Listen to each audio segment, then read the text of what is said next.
नमस्ते दोस्तों, कैसे हैं आप सब। मैं आपका होस्ट और दोस्त फिर हाजिर हूं एक और कहानी के साथ। दोस्तों, कभी किसी की जिंदगी में क्या घटना घट जाए किसी को नहीं पता। ठीक ऐसी ही एक घटना रवि के साथ घटी। रवि एक किसान था और खेती के साथ साथ उसको मछली पकड़ने का शौक काफी था।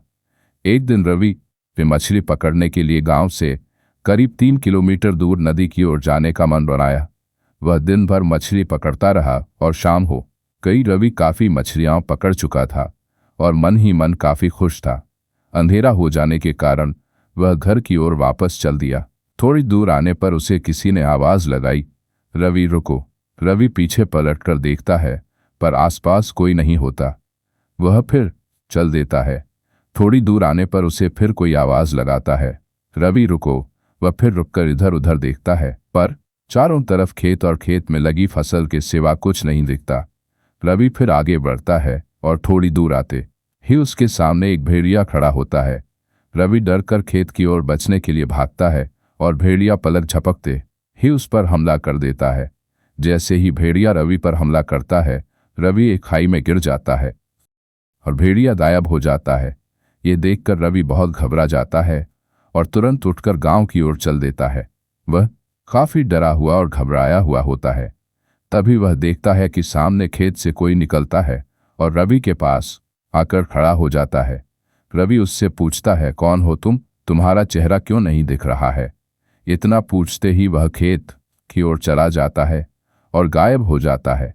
ये देखकर रवि काफी परेशान हो जाता है और सोचने पर मजबूर हो जाता है।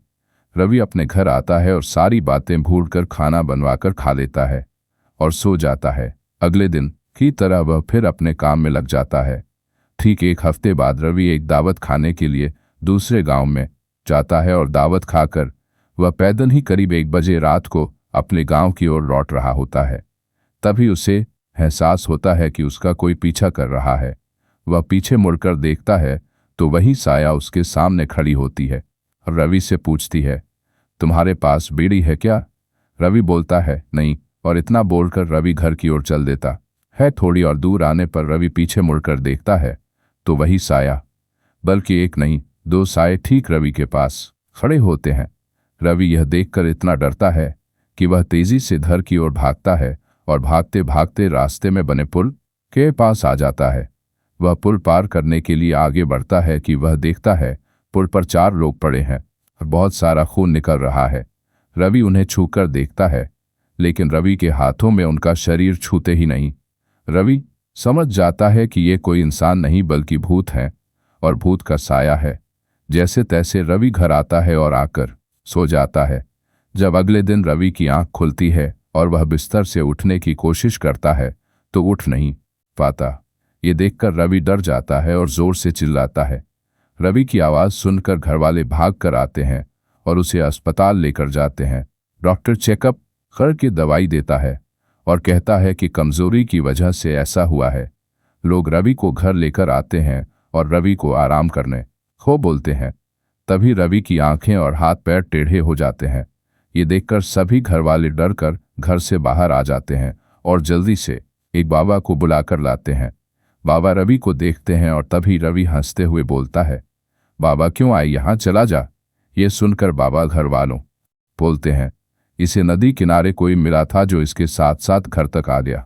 वह एक भूत है जो रवि के आसपास रात को भटकती है और उस दिन रवि के साथ साथ घर तक आ गई और 4 लोग इसे कल पुल पर मिले थे जो इसके साथ साथ घर तक आ गए।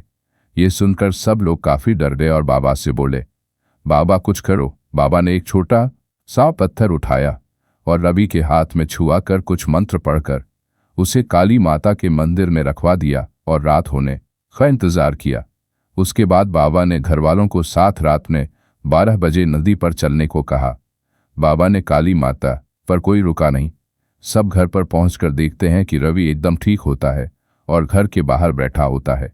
सब लोग बाबा जी का धन्यवाद करते हैं। दोस्तों, अगर आपको यह कहानी पसंद आई हो तो कृपया चैनल को लाइक, शेयर और सब्सक्राइब जरूर करें और हाँ, कमेंट बॉक्स में कमेंट करना ना भूलें। धन्यवाद।